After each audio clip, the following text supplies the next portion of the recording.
Santana de Parnaíba é um município no estado de São Paulo, localizado na Zona Oeste, região metropolitana. Falaremos então um pouco da história deste município.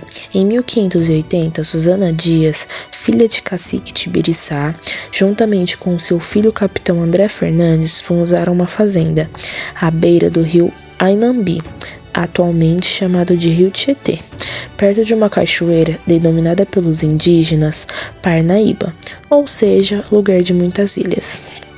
Devido sua posição estratégica, tornou-se rumo de partida aos bandeirantes, que seguiam rumo ao oeste paulista e ao Mato Grosso. Em 1625, o povoado foi elevado à condição de vila. No século XVIII, a vila entrou em decadência por conta dos fins das bandeiras. O isolamento geográfico provocado pelas quedas de água do rio Tietê também foi um dos motivos da decadência da vila. Já conhecemos um pouco da história da cidade de Santana de Parnaíba. Agora falaremos um pouco dos monumentos que ali foram feitos em homenagem aos bandeirantes. Falaremos apenas de 3 pessoas que estão representadas nessas esculturas que foram feitas em homenagem aos bandeirantes. Começaremos por Susana Dias. Foi proprietária de terras na região de São Paulo, proprietária de escravos e mãe de bandeirantes como André Fernandes, Baltazar Fernandes e Domingos, filha de cacique Tibiriçá. Casou-se com Manuel Fernandes Ramos, português e bandeirante, proprietário de terras às margens do rio Anhembi, atual rio Tietê.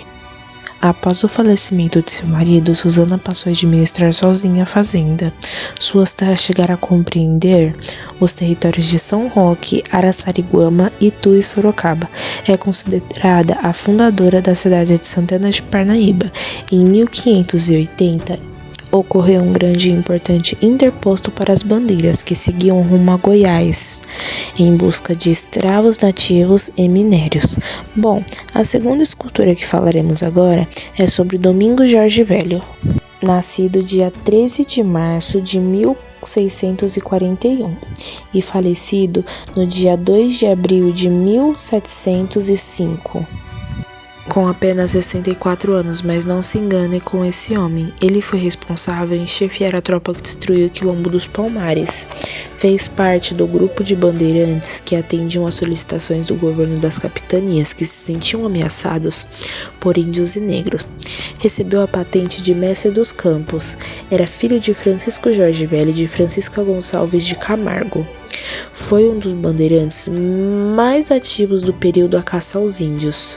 Foi um dos primeiros desbravadores do Piauí, onde chegou por meio da Bahia e procedentes de Taubaté ao Rio das Velhas. O combate ao Quilombo dos Palmares. Em 1670, um grande redutor dos escravos fugitivos formado por várias aldeias chegou ao apogeu, com aproximadamente 5.000 habitantes. Em 1686, o governo de Pernambuco, João da Cunha Souturo, foi um dos maiores preocupados com a ineficiência dos governos anteriores e com a reduzida por substituir o reduto dos escravos, solicitou a ajuda dos bandeirantes. O Quilombo dos Palmares já se espalhava por uma área de mais de 27.000 quilômetros no território das capitanias de Pernambuco. Estendeu das proximidades do litoral até a área das regiões adjacentes, desde o rio Serinhá ao norte e ao rio São Francisco ao sul. E por fim falaremos de Antônio Raposo Tavares. Ele foi um sertanista português bandeirante paulista que expandiu as fronteiras brasileiras à custa de domínios espanhóis e missões jesuítas, que muito serviu a Dom Francisco de Souza, e foi por ele foi colocado como cavaleiro da Casa Real, nascido em 1598 e falecido em 1659, com apenas 61 anos, pioneiros da colonização do interior do Brasil. Foi juiz ordinário da Vila de São Paulo e ouvidor de todas as capitanias de São Vicente. Recebeu do Dom João IV o título de mestre dos campos Em sua homenagem, além de um monumento, foi feito também uma rodovia com o seu nome, Raposo Tavares, localizada próximo a Campinas. Conhecemos sim um pouco da história da cidade de Santana de Parnaíba e um pouco da história dos bandeirantes.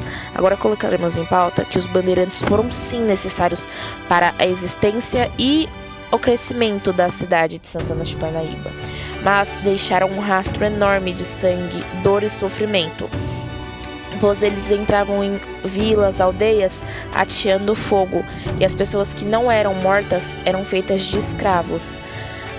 Eram torturados de todas as maneiras possíveis. Uma das formas que eram torturados eram ser chicoteados com membros dos corpos de seus companheiros.